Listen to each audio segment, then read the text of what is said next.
If we look at the trajectory of everything that happened so far, we got pretty far.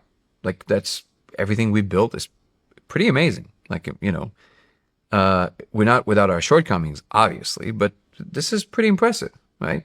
So how do we do this? We did it by the competition game. So we basically the what we get is this excitement from the competition, right? It's like our team versus their team, and it invigorates people. It's kind of like let's win, right?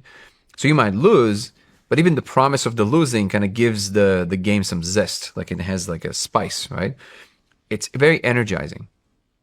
But if you look at it logically, there's only relatively short periods of time in which the competition game can work. It can work for 10 years, 20 years, 30 years, maybe 50 years tops, I would say. Beyond that, you can't really trust that game because you're constantly competing with other agents who are trying to win the game. So one of the ways to win the game is to try and remove you from the board, right? It's always implied in the competition game, the radical version of it. But there's this other game called the collaboration love game, which sounds very sappy from the perspective of where most people sit. But if you think about it, if you want to make a plan for 1,000 years, 1,500 years, that's the only way to do it. It can only be done by a civilization that is playing the collaborative love game. What does that mean? It means they get excited and energized by the prospect of collaboration. They're actually excited to work together towards a unified goal more than they're excited to win the game against other agents.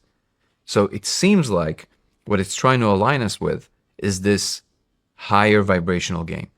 Can we be the kind of nodes on inside of the system that get excited by the field of collaboration and love?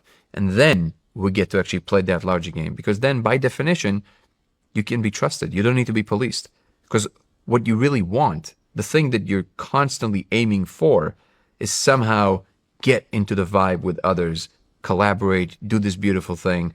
And if you want to traverse between stars and do all these like bigger things, the only way to do it is through a species that actually cares, not just about themselves, but everything else they touch.